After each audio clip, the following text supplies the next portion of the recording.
Hello, કેમ છો વિદ્યાર્થી મિત્રો? મજામાં ને? ઓકે, ફરી પાછા આપણે એક નવું ચેપ્ટર લઈને ભેગા થયા છીએ. નવું પ્રકરણ છે, આખું ડિસ્ક્રિપ્ટિવ છે. તમને એમ લાગે ગુજરાતીમાં સરસ મજાનો વાર્તાલાપ કરેલો છે, બરાબર? સરસ મજાનો એક જ ખાવા પીવા સૂત્ર છે, નાનું એવું. બાકી તો બધું જ તમારી પાસે સરસ મજાનું લખાણ છે. તો પહેલા જ એની પૂર્વ ભૂમિકા આપી દઉં છું કે ભાઈ ચેપ્ટરનું નામ તમારું પાંચમું જે છે પૃષ્ઠ રસાયણ વિજ્ઞાન, સરફેસ કેમિસ્ટ્રી કહેવાય. Surface chemistry. ઓકે, નામ તમે શીખી લીધું છે. અને હવે મારે એમ કહેવાનું છે કે ભાઈ ડિસ્ક્રિપ્ટિવ છે એટલે જે કંઈ લખાણ આપેલું છે તમે વાંચો લાઈનસર. એકવાર, બીજી વાર વાંચો, ત્રીજી વાર તો સમજણ પડી જ જાય. ઓકે, પાના ભરી ભરી બધું લખાણ આપેલું છે, પણ આપણે સમજાવતા વાર ન લાગે ભાઈ, એટલે તમારી પાસે તૈયારી રાખવી પડે. ઓકે, ચાલો. પહેલા તો તમારા માટે નવો ટોપિક છે અને નથી એવો શબ્દ વાપરું છું, બરાબર? કારણ એટલા માટે કે રાસાયણિક ગતિકી ચેપ્ટરમાં તમે સમજી લીધેલું છે ને. શું? તો કે તમે નિકલ ધાતુ પર એમોનિયાનું અધિશોષણ કરેલું હતું. આભાસી પ્રથમ ક્રમની પ્રક્રિયા, એની પણ ચર્ચા કરેલી હતી તમારી પાસે. એટલે થોડી ઘણી વિગત જાણીતી છે. બાકી બધું તમારી પાસે ઘણું નવું આવતું જશે. એટલે આવો પાછા સીધા ટોપિક પર જ જતા રહીએ. જેટલા આપણી ટેક્સ્ટમાંથી પેજની સંખ્યા ઓછી થતી જાય એટલી ગણતરી મૂકીએ. પહેલું મેં મૂકેલું છે પ્રસ્તાવના, ઇન્ટ્રોડક્શન તમને આપેલું છે. તો ઇન્ટ્રોડક્શનની અંદર પૃષ્ઠ ઘટના શબ્દ છે. પૃષ્ઠ ઘટના એટલે સપાટી પરની પ્રોસેસ થઈ સામાન્ય સંજોગોમાં આપણે વિચારીએ. હવે આખા ચેપ્ટરમાં મારે સખત બોલ જ કરવાનું છે. તમારે શાંતિથી સાંભળવાનું છે અને પછી પાઠ્યપુસ્તકમાં સમજીને વાંચવાનું છે.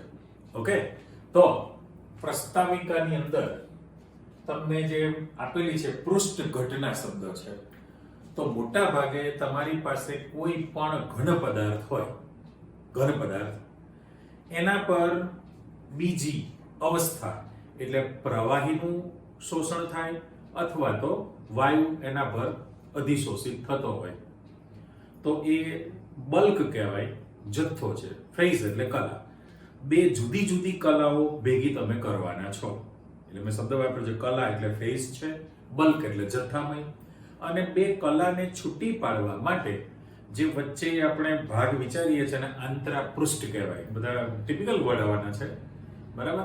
આંતરાપૃષ્ઠ કહેવાય. મોટા ભાગે ઘન પદાર્થ, ઓકે, ઘન પદાર્થ ઉપર પ્રવાહી અથવા વાયુનું અધિશોષણ થતું હોય તો મારે એમ શબ્દ વાપરવો છે એને દર્શાવવા માટે. તમે આ જે ઘન પદાર્થ છે એના પર હું પહેલા તો શબ્દ મૂકી દઉં છું કે પ્રવાહી અથવા તો વાયુ. આ બે માંથી કોઈ પણ એક વસ્તુ હોઈ શકે. અહીંયા હું ઘનને ચોરસ પેટી મૂકી દઉં છું. એટલે બે જથ્થામય કલાનો આપણે અભ્યાસ કરવાનો છે. તો મોટા ભાગે ઘન પદાર્થ પર પ્રવાહીના અણુઓ આકર્ષાય અને વાયુ પણ એના પર જમા થઈ શકતા હોય. તો બે જે કલા છે એને છૂટી પાડવા માટે આપણે શબ્દ મૂકીએ છીએ આંતરાપૃષ્ઠ, બરાબર? આંતરાપૃષ્ઠ એવો શબ્દ વાપરેલો છે આ દર્શાવવા માટે. દાખલા તરીકે એક મૂકું છું કે તમે ઘન અને વાયુ એમ લખી શકો, ડેશ કરી શકો, અને અથવા તો વચ્ચે અથવા શબ્દ વાપરેલો છે, ઘન સ્લેશ કરીને તમે વાયુ શબ્દ વાપરી શકો. ઓકે, બંને માટે લખવા માટેની પદ્ધતિ તમે જોઈ લીધી છે કે ભાઈ અહીંયા આગળ ઘન પર વાયુનું જે શોષણ થયું છે એની ચર્ચા. શબ્દ અત્યારે ખાલી અધિશોષણ બોલીશ, એટલા માટે કે તમારી પાસે અલગ અલગ પ્રકારના શબ્દો આપણે ક્લિયર કરવાના છે. જો પહેલું અધિશોષણ, અધિશોષિત, અધિશોષક, અવશોષણ, અપશોષણ, વ ને પ, અને છેલ્લે શબ્દ છે શોષણ. ઓહો, તમારી પાસે જોઈ લો 1 2 3 4 5 6 અડધો ડઝન શબ્દો છે. આ બધા જ શબ્દોનો તમારે ડિટેલમાં ડિફરન્સ શીખી લેવાનો છે. ઓકે, એટલે સૌથી પહેલા મેં કીધું કે બે જથ્થામય કલા ભેગી થયેલી હોય. મોટા ભાગે ઘન પદાર્થ ઉપર મોટા ભાગે શબ્દ પ્રવાહી પર વાયુ પણ હોઈ શકે, નથી એવું નથી કહી શકાતું, પણ ઘન પદાર્થ ઉપર પ્રવાહીના અણુઓ બીજી કલા અથવા ઘન પદાર્થ ઉપર વાયુના અણુઓ આવતા હોય, બંને સાથે તમને જોવા મળતા હોય તો એને આંતરાપૃષ્ઠ શબ્દ કીધો છે. અને દાખલા તરીકે તમે જે આપો છો એના માટે કીધું છે કે ભાઈ ઘન ઉપર વાયુ હોય તો તમે ઘન ડેશ કરીને વાયુ શબ્દ લખી શકો, અથવા તો ઘન પછી સ્લેશ મૂકીને તમે આમ પણ શબ્દ વાપરી શકો છો. આ લખવાની બાબત થઈ. હવે વાત એમ થાય કે ભાઈ બે અલગ અલગ છે, બે વાયુ હોય તો એમાં આંતરાપૃષ્ઠ મળી શકે નહીં, બરાબર? વાયુ એકબીજામાં મિશ્ર થઈ જતા હોવાથી એમાં તમને આંતરાપૃષ્ઠ મળી શકતું નથી. એકબીજામાં મિશ્રિત થઈ જતા હોય એટલે તમે એને અલગ પાડી શકો નહીં. દાખલા તરીકે હવા છે તો હવામાં સૌથી વધુ પ્રમાણ કોનું? નાઇટ્રોજન. અંદાજે આપણે કેમિસ્ટ્રીની ભાષામાં 78% નાઇટ્રોજન છે, 21% ઓક્સિજન છે, બરાબર? તો ભાગ પડી જાય છે ખરા કે ભાઈ ઓક્સિજનનું લેયર અલગ હોય, નાઇટ્રોજનનું અલગ હોય ના, બંનેના અણુઓ હળી મળીને રહે છે એવો શબ્દ વાપરો. અસ્તવ્યસ્ત ગતિ કરે વાયુના ગતિવાદ પ્રમાણે. એટલે બે વાયુઓ એકબીજામાં મિશ્રિત થઈ જતા હોવાને કારણે વાયુ વચ્ચે તમે આંતરાપૃષ્ઠ ભેદ રેખા મેળવી શકતા નથી. ઓકે, પૃષ્ઠ રસાયણ જે છે એનો તમે પૃષ્ઠ રસાયણ છે એનો મોટા ભાગે ક્યાં તમે ઉપયોગ કરી શકો છો? તો આ દાખલા તરીકે તમે ધાતુ ક્ષારણ ભણી લીધું છે, એટલે ક્ષારણ શબ્દ છે. ત્યાર પછી એવો શબ્દ મૂકી દો વિદ્યુત ધ્રુવો પર ની પ્રક્રિયા, વિદ્યુત ધ્રુવો પર જે પ્રક્રિયા થવાની છે એ તમે એની અંદર લઈ શકો છો, બરાબર? પછી તમારી પાસે વિસમાંગ ઉદ્દીપન નો જે ટોપિક છે એની અંદર પણ આવે વગેરે. આ બધું તમારી પાસે છે. એટલે હું શબ્દ મૂકતો જઉં છું કે તમને આ ઘટનાનો અભ્યાસ ક્ષારણ કોરોઝન કહીએ છીએ, ઇલેક્ટ્રોડ પરની કેમિકલ રિએક્શન્સ વિદ્યુત ધ્રુવો પર થતી પ્રક્રિયા, વિષમાંગ હેટ્રોજીનિયસ કેટલિસ્ટ, બરાબર? એટલે વિષમાંગ ઉદ્દીપન એવી ઘણી બધી પ્રક્રિયાઓના અભ્યાસમાં તમે એનો ઉપયોગ કરી શકવાના છો. નંબર 1. બીજું કે તમારી પાસે આ જે બધા શબ્દો મૂકેલા છે એને ક્લિયર કરવા છે.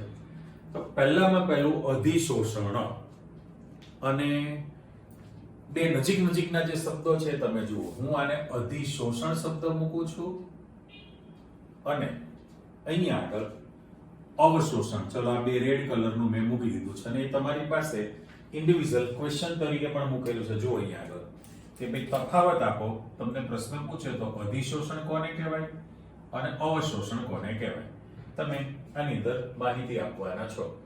તો પહેલામાં પહેલું કે જ્યારે કોઈ પણ મોટા ભાગે ઘન પદાર્થ કીધેલો છે, કારણ કે જે શોષાય છે, પહેલા આપણે સાવ સિમ્પલ એક ચિત્ર મૂકી દઈએ. માની લો કે તમારી પાસે, યાદ કરી લો કે ભાઈ આ અધિશોષક પદાર્થ જે છે એ કોઈ પણ હું અત્યારે ચારકોલ શબ્દ મૂકું છું, રાઈટ?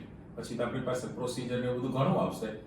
ચારકોલ, અથવા તો તમે ધાતુ શબ્દ પણ વાપરી શકો, બરાબર? તો ચારકોલ ઉપર તમારી પાસે જે છે એ કોઈ પણ વાયુ છે, એ વાયુનું અધિશોષણ કરવું છે. તો પહેલા તો અહીંયા આગળ તમારી પાસે જે શબ્દ મૂકેલા છે ચારકોલ માટે, તો આ જે ચારકોલ શબ્દ મૂકેલો છે હા એ શોષે છે, એટલે ચારકોલને આપણે અધિશોષક કહેવાના. આ જે છે અધિશોષક છે, રાઈટ? ચારકોલ અધિશોષક છે. વાયુ એના પર શોષાય છે એટલે એ અધિશોષિત શબ્દ આપણે કીધેલો છે. આ વાયુ જે છે જે અધિશોષિત છે, અને જે આખી ઘટના બને છે, આખી જે પ્રોસિજર તૈયાર થયેલી છે એ ઘટનાને આપણે અધિશોષણ શબ્દ કહેવો પડે. પણ તરત જ તમારા બે શબ્દો જે ક્લિયર કરવા છે, જે તફાવત સ્વરૂપે આપણે કહીએ છીએ કે ભાઈ અવશોષણ અને અધિશોષણ વચ્ચેનો ફરક શું છે, રાઈટ? તો એવું કહે છે કે મોટા ભાગે કોઈ પણ માધ્યમ ઘન પદાર્થ હોય અથવા તો પ્રવાહી પદાર્થ હોય, તો પ્રવાહીની અંદર જે અણુ છે મધ્યમાં રહેલા, એની આસપાસના એના પ્રકારના જ અણુઓથી આકર્ષણ બળ ધરાવતા હોય. પણ સપાટી પર સરફેસ પરના જે અણુઓ હોય, સરફેસ પરના અણુઓ, તો એમાં સપાટી પરના અણુઓનું નીચેની તરફનું બળ ખરું, પણ ઉપરનું તરફ બળ, આકર્ષણ બળ લાગતું હોતું નથી. એટલે માની લો કે આપણે જે અધિશોષક તરીકે ઘન પદાર્થ લઈએ છીએ, અધિશોષક તરીકે ઘન પદાર્થ લઈએ, તો ઘન પદાર્થના ડીપ અંદરના ભાગમાં જે અણુ છે એની આસપાસના એ જ પ્રકારના અણુઓનું આકર્ષણ બળ લાગે, રાઈટ? પણ સપાટી એટલે અંદરનું જે બળ છે સમતોલિત બળ થઈ ગયેલું કહેવાય, પણ સપાટી પરના પરમાણુ કે જે અણુ હોય એને ઉપરથી કોઈ બળ લાગતું નથી, એટલે એ અસંતુલિત કહેવાય. માટે પરિસ્થિતિ કેવી થાય કે ભાઈ માધ્યમમાં રહેલા તમે જે રાખો છો આ અધિશોષક પદાર્થને, પાછો અધિશોષક પદાર્થ એટલે નંબર 1 કે એ અતિ બારીક છિદ્રાળુ હોવો જોઈએ. અતિ બારીક છિદ્રાળુ હોય તો એના પર અધિશોષણની ઘટના થવાની છે. એક સાથે સાથે જે છે અહીંયા જે ચારકોલ શબ્દ મેં મૂકેલો છે ને, એના માટે મારે આગળ એક શબ્દ મૂકી દેવો છે, સક્રિયકૃત. હવે સક્રિયકૃત ચારકોલ એટલે શું? તો કે જે તમે અધિશોષક તરીકે જે પદાર્થ રાખો છો, અધિશોષક તરીકે, એ અધિશોષક તરીકે મોટા ભાગે તમારી પાસે ચોક્કસ પ્રકારની ધાતુ હોઈ શકે છે, બરાબર? ચારકોલ શબ્દ તમે વાપરી શકો છો, ચારકોલ શબ્દ કીધેલો છે. એલ્યુમિના અને એલ્યુમિના જેલ પણ તમે અંદર શબ્દ વાપરી શકો.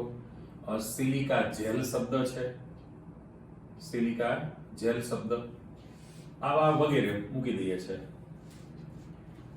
એ બધા જ તમારી પાસે અધિશોષક છે. એટલે અધિશોષક મોટા ભાગે ઘન સ્થિતિમાં હોય, પ્રવાહી હોઈ શકે, પણ મેં શબ્દ વાપર્યો છે કે અધિશોષક મોટા ભાગે ઘન સ્થિતિમાં છે. એની અંદર તમે ચારકોલ શબ્દ કીધો છે, એલ્યુમિના Al2O3 એલ્યુમિના જેલ શબ્દ, સિલિકા જેલ છે, ચોક્કસ ધાતુ છે. એ સિવાય તમારી પાસે આપણે વધારાનું લખીએ ક્લે, માટી. માટી જે છે એ પણ તમે અંદર ઉપયોગમાં લઈ શકતા હોય. અને કાર્બન, જે ચારકોલ જે લખેલો છે, કાર્બન પણ તમે મૂકી શકો, અને ચોક્કસ મેટલ છે.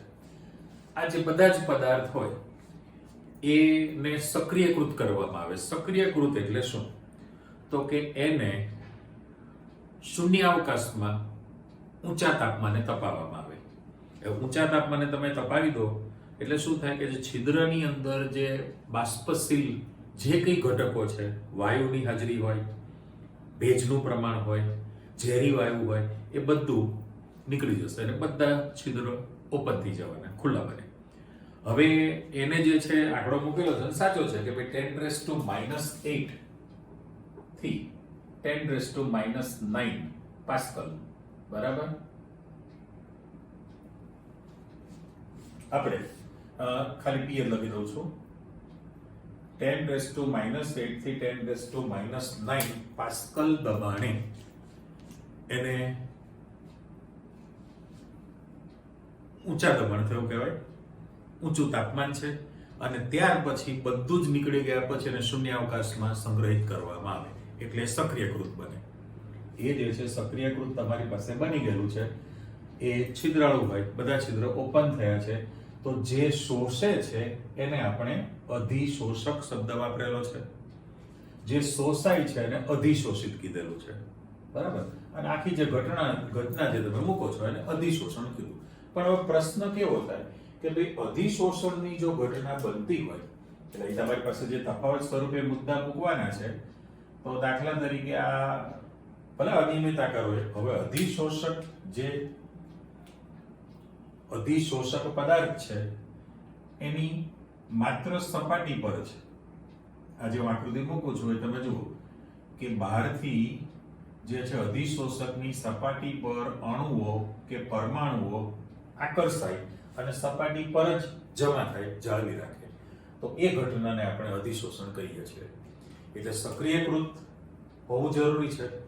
બીજું કે અસંતુલિત બળ છે, એટલે માધ્યમમાં રહેલા અણુ કે પરમાણુને સપાટી પર આકર્ષે એટલે આકર્ષાય અને સપાટી પર જાળવી રાખે. સપાટી પર જે છે એ જાળવી રાખતું હોય એટલે મારે અત્યારે આના માટે શબ્દ મૂકવો છે કે ભાઈ એ અધિશોષક છે. બરાબર, અધિશોષક. તો એ સપાટી પર માધ્યમમાંથી આકર્ષાય અને સપાટી પર જ જળવાયેલા રહેતા હોય તો એ જે ઘટના બની એને તમે અધિશોષણ કહેવાના છો. પણ અવશોષણ એટલે શું? તો ફરી પાછી આપણે આકૃતિ મૂકી દઈએ હતી એમને જ. પણ એમાં પરિસ્થિતિ કેવી થાય કે બંને ઘટના બને. આ જે મૂકેલું છે એના અંદરના ભાગમાં પણ અણુ કે પરમાણુ આકર્ષાવાના છે નંબર 1 અને સપાટી પર પણ અણુઓ રહેવાના છે. ઊંડાણમાં પણ પહોંચી શકે. રાઈટ? એટલે આ જે મેં આકૃતિ મૂકી છે એને ફરી પાછું મારે સમજાવવા માટે આ અધિશોષક શબ્દ મૂકેલો છે અને જે આકર્ષણ થયું સપાટી પર જે આકર્ષે છે એ આકર્ષાઈને સપાટી પર તો ખરા જ પણ અંદર ઊંડાણ સુધી પણ એના અણુ કે પરમાણુ જઈ શકે. આ બે વચ્ચેનો તફાવત છે. તો જો ઘન પદાર્થની સપાટી પર અણુ કે પરમાણુ માધ્યમમાંથી આકર્ષાય અને સપાટી પર જળવાયેલા રહેતા હોય તો એ ઘટનાને આપણે અધિશોષણ કહેવાય. પણ એટલે માત્ર સપાટી પર જ એકત્રિત થઈ શકે, એકઠા થઈ શકે, ઊંડાણમાં જઈ શકતા હોતા નથી, જેને આપણે અધિશોષણ કહેલું છે. પણ અવશોષણ એટલે શું કીધું છે કે આકર્ષાય, સપાટી પર પણ રહેવાના છે અને ઊંડાણમાં અંદરના ભાગ સુધી પણ પહોંચી જશે.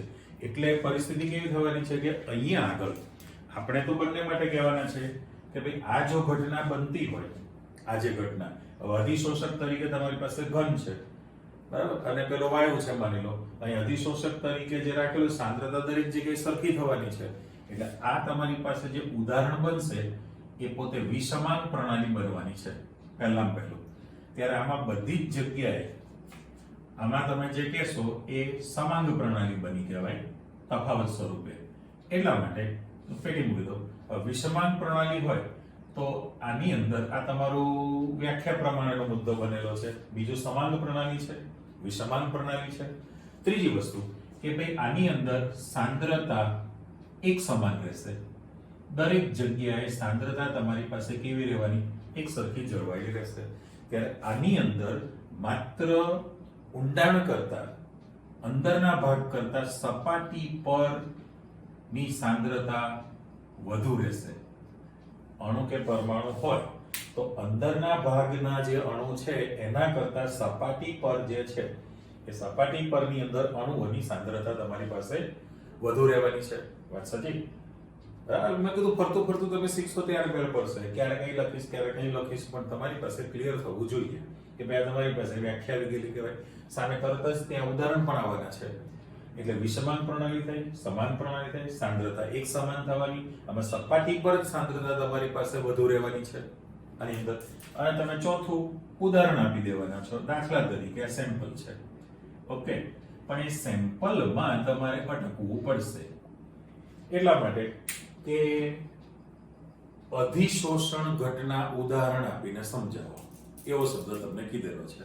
તો મારે તમને એવું કહેવું છે કે દાખલા તરીકે તમારી પાસે આ જે રાખેલું છે એ સક્રિયકૃત ચારકોલ છે. હવે સક્રિયકૃત શબ્દ બોલું એટલે તમને ખબર પડી ગઈ કે એની પ્રોસિજર શું છે કે ભાઈ શૂન્યાવકાશની અંદર તમે રાખેલો છે કે જેના પર ગેસની કોઈ હાજરી છે નહીં. બાકી જો તમે ખુલ્લું રાખો તો વાતાવરણમાંથી N2 નાઇટ્રોજન છે, ઓક્સિજન છે, જેટલા ગેસ છે એ પાછા ગુટ તેના પર આવી જશે. તો એ સક્રિયકૃત નથી, એક્ટિવેટેડ નથી. એટલે જે ચારકોલ છે એ ચારકોલ રાખેલું હોય અને એમાં તમે કોઈ પણ ગેસ છે, હવે ગેસ જે તમે શોષણ કરવાનું છે કે ભાઈ N2 છે, O2 છે, H2 છે, એમોનિયા છે, મિથેન વાયુ છે, કાર્બન મોનોક્સાઇડ છે, સલ્ફર ડાયોક્સાઇડ છે, આ બધા જે કોઈ વાયુઓ છે આ તમને મેં મૂકી દીધા. બરાબર? N2, O2, H2, NH3, CH4, carbon monoxide, SO2, આમાંનો કોઈ પણ વાયુ, જો ટપકા પાડી દઉં છું, લખાણ ગુજરાતીમાં છે ભાઈ કે તમારી પાસે આ પાત્રની અંદર વાયુ છે, પહેલા વાયુ છે, એ વખતે તમે એનું દબાણ માપી લેવાના છો. આનું જે છે એ વાયુનું જે છે ઓરિજિનલ તમે દબાણ માપી લીધેલું છે. કેટલું છે? ઓકે, ચોક્કસ દબાણે વાયુ છે. હવે તમે એ પાત્રની અંદર ચારકોલ ઉમેરશો, સક્રિયકૃત ચારકોલ. બરાબર, પરિસ્થિતિ એમનેમ રહેવા દો આમ તેમ. થોડા સમય પછી તમે માપશો તો જે દબાણ છે, વાયુનું જે ઓરિજિનલ દબાણ હતું, એ દબાણની અંદર ઘટાડો થશે. દબાણ શું થવાનું છે? ઘટે છે.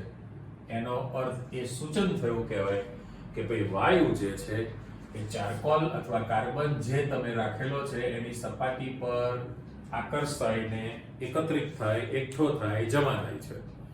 તો એ જે ઘટના થઈ સપાટી પરની એ અધિશોષણની ઘટના બની કહેવાય.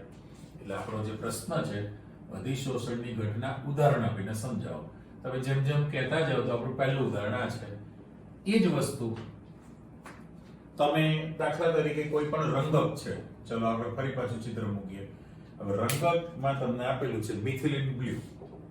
ઓકે, આ કાર્બનિક રંગક, અને તમને ઉદાહરણ કોઈ પણ હોઈ શકે, તો જસ્ટ મિથિલિન બ્લુ જે બાયોલોજીમાં અભિરંજક તરીકે વાપરો છો ને, કાર્બનિક રંગક છે મિથિલિન બ્લુ. અને એની અંદર જો તમે સક્રિયકૃત ચારકોલ ઉમેરી દો, સક્રિયકૃત આ ચારકોલ જે છે એના અંદર તમે ઉમેરેલો છે અધિશોષક તરીકે, બરાબર, અહીંયા નામ આપી દઉં ફરી પાછો ચારકોલ. હવે તમે દરેક વખતે એવું જરૂરી નથી કે ભાઈ ચારકોલ જ વપરાય, કારણ કે અધિશોષક તરીકે તમને ઘણા બધા પદાર્થ આપણે કહેલા છે.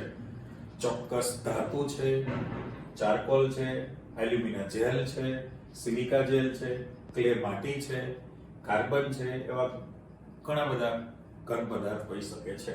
એટલે તમે અહીંયા આગળ જે છે ચારકોલ રાખેલો હોય, થોડા સમય પછી જોશો તો જે દ્રાવણ છે એ દ્રાવણ તમારું લગભગ રંગવિહીન થવા મળશે. મિથિલિન બ્લુનું જે દ્રાવણ છે એ લગભગ કેવું થવા લાગશે? કલરલેસ. એનો ધીરે ધીરે ધીરે ધીરે કલર એનો ઝાંખો થતા થતા થતા થતા રંગવિહીન બની જશે. એનું પણ રીઝન શું છે? તો કે જે રંગક છે, કાર્બનિક રંગક, એના બધા જ કણ આકર્ષાઈને ચારકોલની સપાટી પર એકત્રિત થાય, એકઠા થાય, જમા થશે, જેના કારણે દ્રાવણ રંગવિહીન તમારી પાસે બને છે. તો આ પણ તમારી પાસે ઉદાહરણ તૈયાર થયું કહેવાય ને. એટલે શોષાય અને સપાટી પર એકત્રિત થવાની વાત છે. એ જ રીતે રંગ દૂર કરવો છે. આ તો પર્ટિક્યુલર મિથિલિન બ્લુ કાર્બનિક રંગક હતો, પણ ખાંડ છે. હવે એમાં શબ્દ આપણો છે અશુદ્ધિ દ્રવ્ય, પીળી ખાંડ છે. ઓકે, તો આપણે આ જે ખાંડ છે એનું જલીય દ્રાવણ હોય, તો પીળા રંગની જે ખાંડ છે અને એની અંદર તમે ફરી પાછો આવી ટાઈપનું અધિશોષક પદાર્થ તરીકે ચારકોલ રાખેલો હોય, તો પણ રંગ જે છે એ પીળી ખાંડ છે એમાંથી જે ધીરે ધીરે ધીરે ધીરે ધીરે ધીરે દ્રાવણમાંથી પાર્ટિકલ સપાટી પર એકઠા થશે, એકત્રિત થશે, અને ખાંડ જે છે એ શુદ્ધ તમારી પાસે બની શકે. એટલે તમે એનું શુદ્ધિકરણ કરી શકો છો. ઓકે, એ સિવાય આપણે જાણીએ છીએ કે ભેજવાળું વાતાવરણ હોય એટલે ભેજવાળી હવા એવો શબ્દ મૂકી દઈએ, બરાબર. ભેજવાળી જો હવા હોય તો એ વધારે નુકસાની કરે. દાખલા તરીકે ઇલેક્ટ્રોનિક્સ પાર્ટ છે, જે ઇલેક્ટ્રોનિક્સ જે છે પાર્ટ્સ, એના પર ભેજની અસર થાય. ઇવન તમે કેપ્સ્યુલ અથવા ટેબ્લેટનું પેકિંગ લાવો, બરાબર, તમે ખોલશો તો એમાંથી એકદમ પતલી કોટનની કોથળી નીકળે અને તેમાં રેતી જેવું દેખાય. સિલિકા જેલ છે, સિલિકા જેલ. ઇવન તમે કુલકેટ છે, વોટર બેગ છે, બોટલો છે, એ તમે ખરીદો તો એમાંથી તમને પેલી નીકળશે બેગ, રેતી જેવી ભરેલી હોય. સિલિકા જેલ છે, એનું કામ શું છે? ભેજ શોષી લે. એટલે ભેજવાળી જો હવા હોય, ભેજવાળી હવા, અને એને તમે સિલિકા જેલ છે, બરાબર, આપણે આ બંધ કરી દઈએ. જો ભેજવાળી હવાને તમે સિલિકા જેલ પરથી પસાર કરો.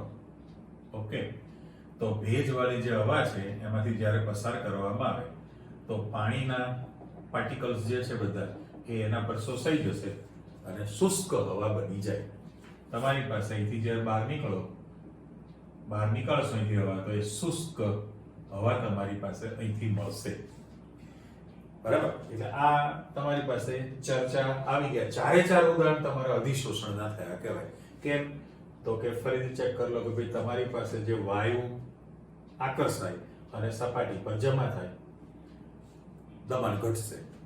બીજું તમે કીધું કે ભાઈ રંગકના દ્રાવણમાં તમે અધિશોષક પદાર્થ મૂકી દો તો રંગવિહીન બનશે દ્રાવણ. અશુદ્ધિ દૂર કરવી, પીળી ખાંડ જે છે કોઈ પણ અશુદ્ધિ, તો એમાંથી પણ તમે રંગકની અશુદ્ધિ દૂર કરી શકો છો. ભેજવાળી હવા જે છે એ સિલિકા જેલ પરથી પસાર કરવામાં આવે, અથવા તો જે નામ મારે આપવું છે નિર્જળ કેલ્શિયમ ક્લોરાઇડ. યાદ આવી ગયો? CaCl2 પણ શબ્દ કયો છે? નિર્જળ.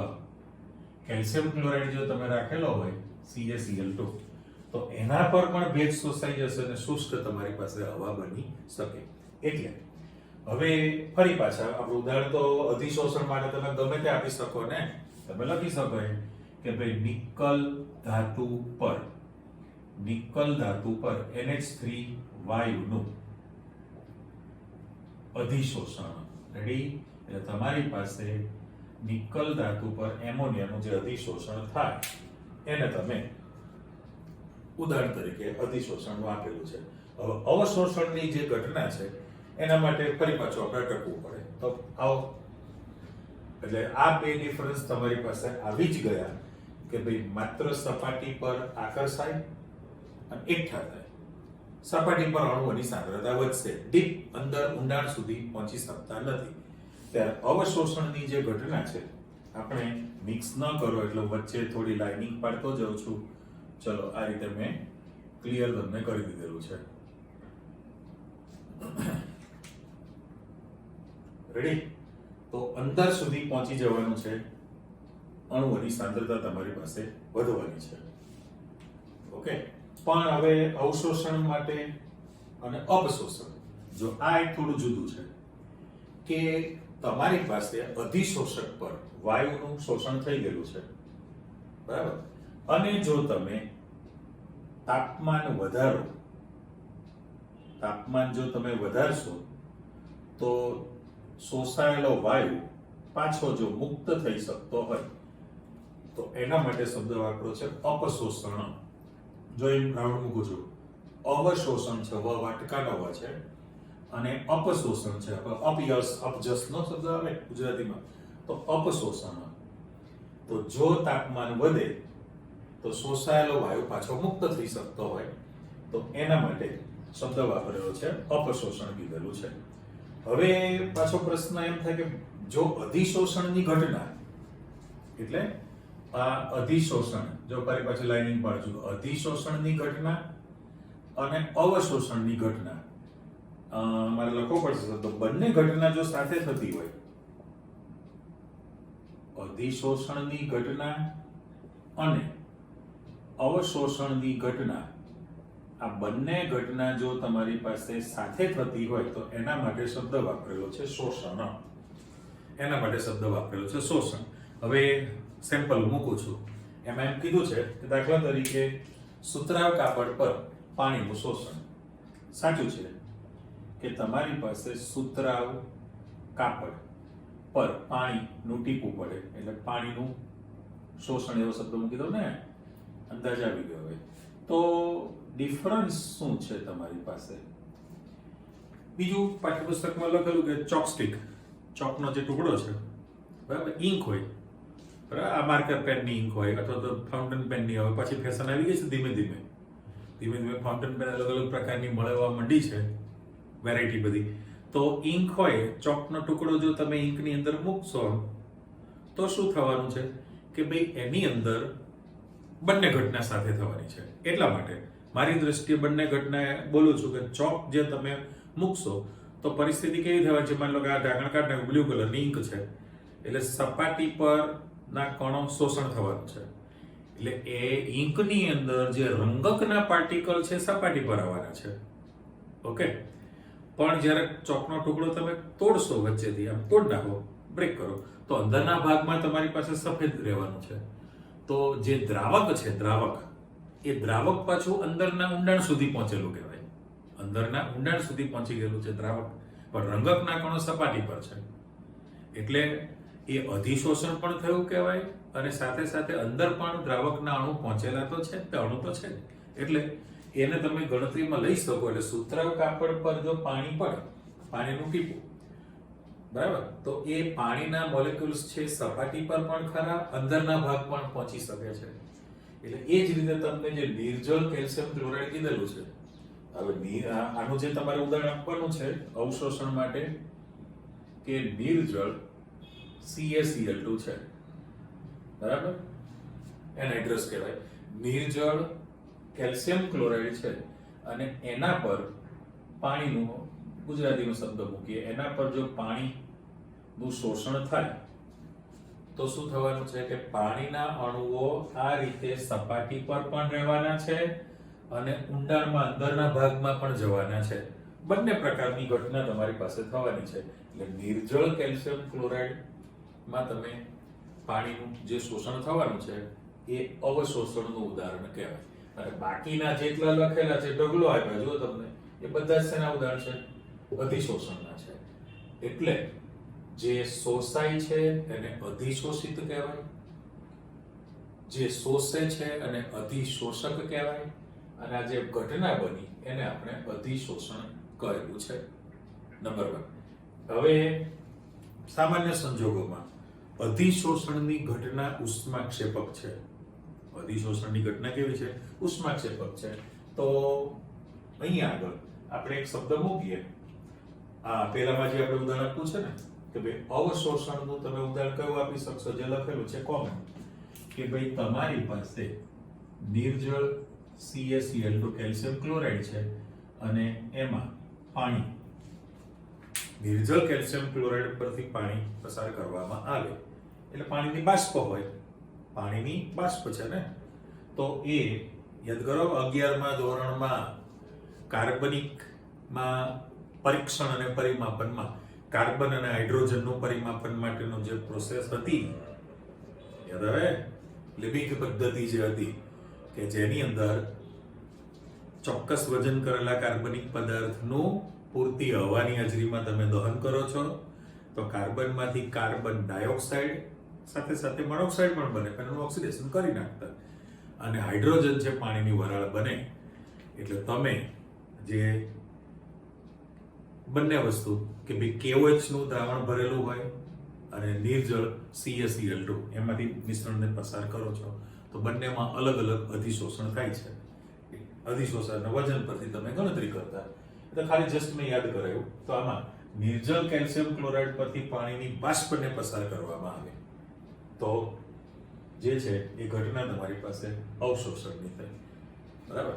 પણ જો તમે ચારકોલ પરથી પાણીની વરાળને પસાર કરતા હો, સક્રિયકૃત ચારકોલ પરથી, તો પાણીના બાષ્પના અણુઓ માત્ર સપાટી પર જ રહેશે, તો એ ઘટનાથી તમારી પાસે અધિશોષણની થઈ કહેવાય. એટલે સરવાળે આપણે પ્રસ્તાવિકામાં જેની ચર્ચા વિચારણા આપી છે એ તો કહેલું છે, રાઈટ. પણ આગળ વધીએ. તમારી પાસે કે ભાઈ અધિશોષણની ક્રિયાવિધિ, અધિશોષણની જે ક્રિયાવિધિ છે એ ઉષ્માગતિશાસ્ત્ર, બરાબર. એટલે અહીં આપણે લખીએ છીએ કે અધિશોષણની ક્રિયાવિધિ તમારે ઉષ્માગતિશાસ્ત્રને આધારે સમજાવવાની છે. તો પહેલામાં પહેલું મેં તમને એમ કહ્યું કે ઘન પદાર્થ પ્લસ વાયુ, તો મારે ઘન ડેશ વાયુ લખાશે અને વત્તા ઉષ્મા મેં લખી નાખ્યું છે. એટલે તમને અંદાજ આવી ગયો કે ભાઈ અધિશોષણની ઘટના ઉષ્માક્ષેપક છે. પછી તમે અધિશોષણના તો પ્રકાર શીખવાના છો, પણ નેક્સ્ટ ટાઈમ, બરાબર. એટલે અધિશોષણની ઘટના જે છે એ ઉષ્માક્ષેપક તો છે જ, શક્તિ બહાર પડે જ. કેમ એવું છે? તો એના માટે જે પરિબળ છે એ આપણે વિચારવા પડે, બરાબર. એટલે અધિશોષણની જે ઘટના છે એના માટે મારે શોર્ટમાં લખી નાખેલું છે ઉષ્માક્ષેપક ઘટના છે. ઓકે, પણ થર્મોડાયનેમિક્સ પ્રમાણે તમારે વિચારવું છે તો જ્યારે ઘન પદાર્થની સપાટી પર વાયુ અધિશોષિત થાય એટલે આકર્ષાવાનું છે, તો આકર્ષાવાને કારણે એની પૃષ્ઠ ઊર્જામાં ઘટાડો થાય. પૃષ્ઠ શક્તિ કહેવામાં આવે છે. પૃષ્ઠ શક્તિ જે ઘટે છે એ ઉષ્મા સ્વરૂપે ઉત્સર્જિત થાય અને એના કારણે ઉષ્માક્ષેપક ઘટના બનેલી છે. આ એક વસ્તુ ક્લિયર થઈ. પણ સાથે સાથે આપણે જે પ્રક્રિયા થવા માટે ઉષ્માગતિશાસ્ત્ર પ્રમાણે તમારી જે ચર્ચા છે, કયું સૂત્ર આપણું તો યાદ કરી લો કે ભાઈ ડેલ્ટા જી બરાબર delta H minus T into delta S. આ આપણું 11મા ધોરણનું ઉષ્માગતિશાસ્ત્ર ગિબ્સ સમીકરણ પણ કહીએ છે ને. આ જે છે એને કયો શબ્દ વાપરેલું છે આપણે? આ જે લખાણ છે એના માટે ગિબ્સ સમીકરણથી તમે એને ઓળખો છો. હવે બંને ઘટના છે, બે વસ્તુ સમજવાની છે કે ભાઈ થર્મોડાયનેમિક્સ પ્રમાણે કોઈ પણ પ્રક્રિયા જ્યારે થાય ત્યારે એ વખતે ડેલ્ટા એચ નું મૂલ્ય આ જે છે એ ઘટે અને એન્ટ્રોપીનું મૂલ્ય પણ તમારી પાસે ઘટે છે. ખાસ આનો વિચારજો એટલા માટે કે આપણે જાણીએ છીએ કે ઘન પદાર્થમાં અણુઓની ગોઠવણી એકદમ વ્યવસ્થિત છે એટલે એન્ટ્રોપી ન્યૂનતમ છે, ત્યારે વાયુમાં મહત્તમ એન્ટ્રોપી છે.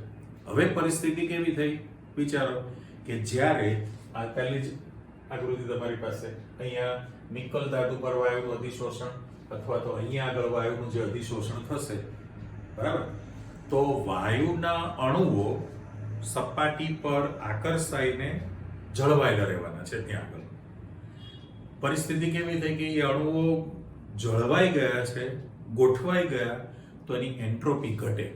કેમ? તો કે એની ગતિમાં ઘટાડો થયો છે, સ્થિરતા પ્રાપ્ત થઈ કહેવાય સાપેક્ષમાં.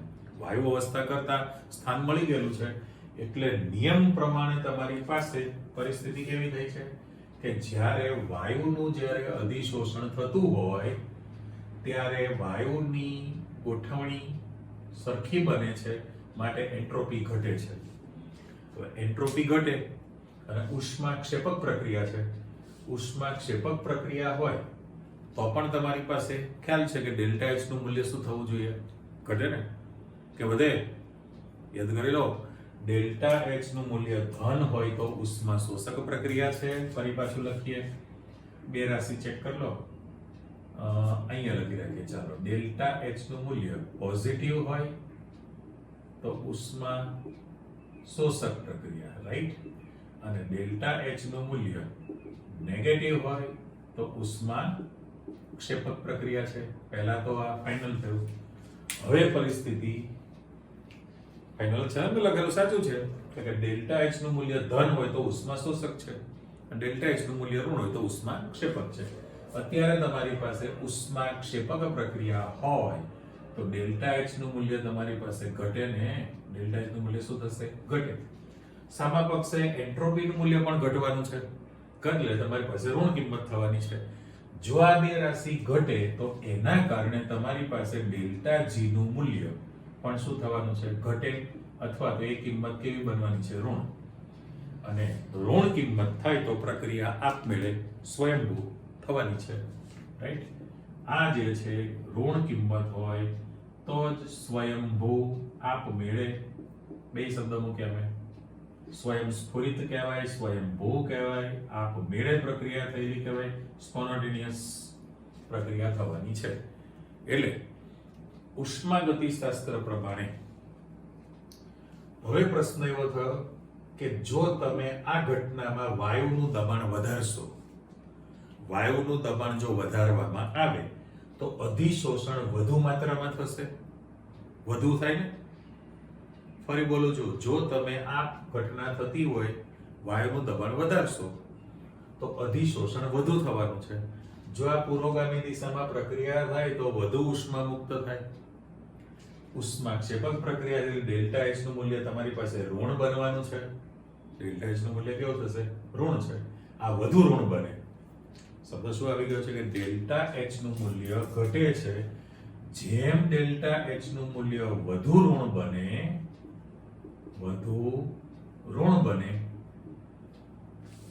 બરાબર, આ વધુ ઋણ બની ગયું છે.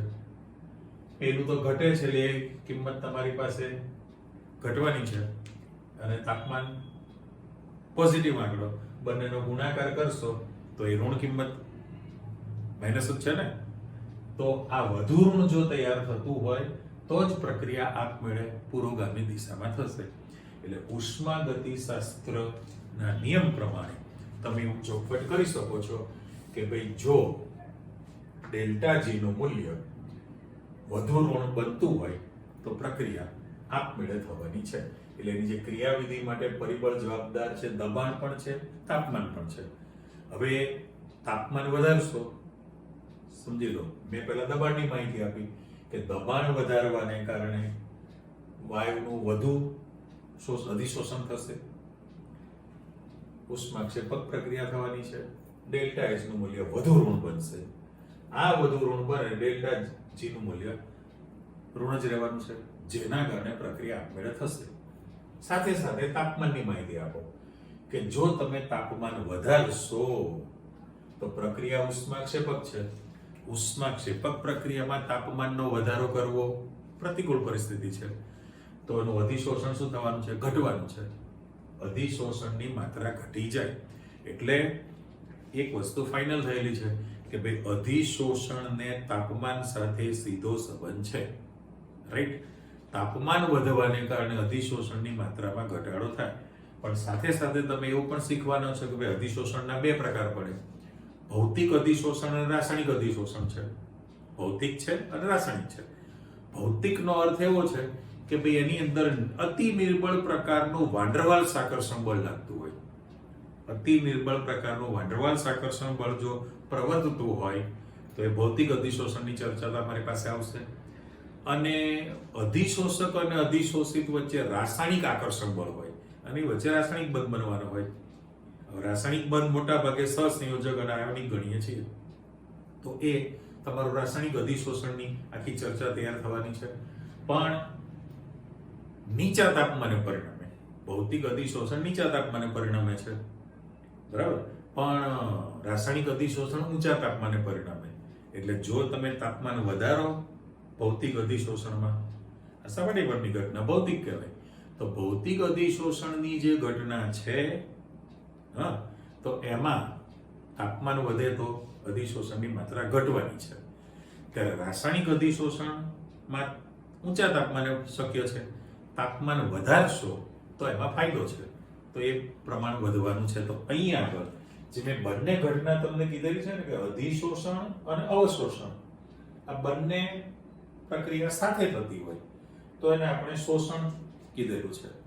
એટલે નીચા તાપમાને જે ઘટના બનતી હોય એ ભૌતિક અધિશોષણ થાય, બરાબર, પણ જો તાપમાન વધી જાય તો ભૌતિકમાંથી સીધું રાસાયણિક અધિશોષણમાં રૂપાંતર થઈ જવાનું છે.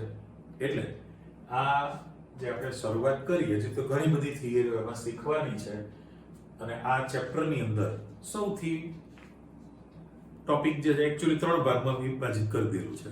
પહેલું જે તમે બધું ભણવાનું છે એ 5મું ચેપ્ટર 5.1 5.2 એમ કરતા અધિશોષણનો આખો ટોપિક છે. બીજો યુનિટ તમે શીખવાનો છે ઉદ્દીપક, કેટલિસ્ટ, એના બધા પ્રકાર, સમાંગ ઉદ્દીપન, વિષમાંગ ઉદ્દીપન, ઝીઓલાઇન, ઉત્સેચક ને વગેરે વગેરે. ત્રીજું જે છે કલીલ કહેવાય, કોલોઇડ. એ કલીલની અંદર પછી એના જે બધા પ્રકાર આવશે, પાયસ, ઇમલ્સન કહેવાય, ઇમલ્સન એટલે પાયસ છે, જેલ સ્વરૂપ એટલે જેલી સ્વરૂપ આપણે બોલીએ છીએ. એટલે મૂળ 3 જ પ્રકાર છે, અધિશોષણ ચેપ્ટરની અંદર, બીજું તમે કહો છો ઉદ્દીપનની અસર, અને ત્રીજી જે અસર છે એ તમારે કલીલ ઉપર શીખવાનું છે, બરાબર.